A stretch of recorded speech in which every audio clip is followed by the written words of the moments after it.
এই শুকরটা ডিম খেতে অনেক বেশি পছন্দ করত। এজন্য সে প্রতিদিনই 100টা করে ডিম খেত।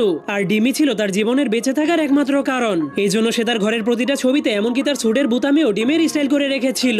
কিন্তু একদিন সেই শুকরটা রেস্টুরেন্টে ডিম খেতে গিয়ে একটা মুরগির অনেক প্রেমে পড়ে যায়। এজন্য সে ওই মুরগিটাকে পটানোর জন্য ধীরে ধীরে তার কাছে চলে যায়। কিন্তু তখনই হঠাৎ করে তার অর্ডার করা ডিমগুলো তার কাছে চলে আসে, যা দেখার পর সেই মুরগিটা তাকে দেখে অনেক ভয় পেয়ে যায়। এজন্য শুকরটা সেই মুরগিটার সামনে ভালো সাজার জন্য সেই ডিমগুলোকে ফেলে দেয় আর মুরগিটাকে বলে, আমি ডিম খেতে একদমই পছন্দ করি না। যা শোনার পর সেই মুরগিটাও তার প্রেমে পড়ে যায়, যার ফলে তারা কয়েকদিন পর বিয়ে করে অনেক সুখের সংসার করতে থাকে। কিন্তু একদিন তারা দুইজন বাইরে খাবার খেতে গেলে সেই শুকরটা একটা ডিম দেখতে পায়, যা দেখার পর তার ডিম খেতে এতটাই ইচ্ছে করে যে তার হ্যালোসিনেশন হতে শুরু করে দেয়, যার কারণে সে সব জায়গাতেই ডিম দেখতে শুরু করে দেয়। তখন সে ডিম খাওয়ার জন্য এতটাই পাগল হয়ে গিয়েছিল যে সে মুরগিটার কাছ থেকে লুকিয়ে লুকিয়ে ডিম খাওয়ার জন্য চলে যায়। কিন্তু যখনই সে ডিমগুলোকে খেতে শুরু করবে তখনই সে একটা ফুলকে দেখতে পায়, যা দেখার পর তার সেই মুরগিটার সাথে কাটানো দিনগুলোর কথা মনে পড়ে যায়। এজন্য সে বসে বসে ভাবতে শুরু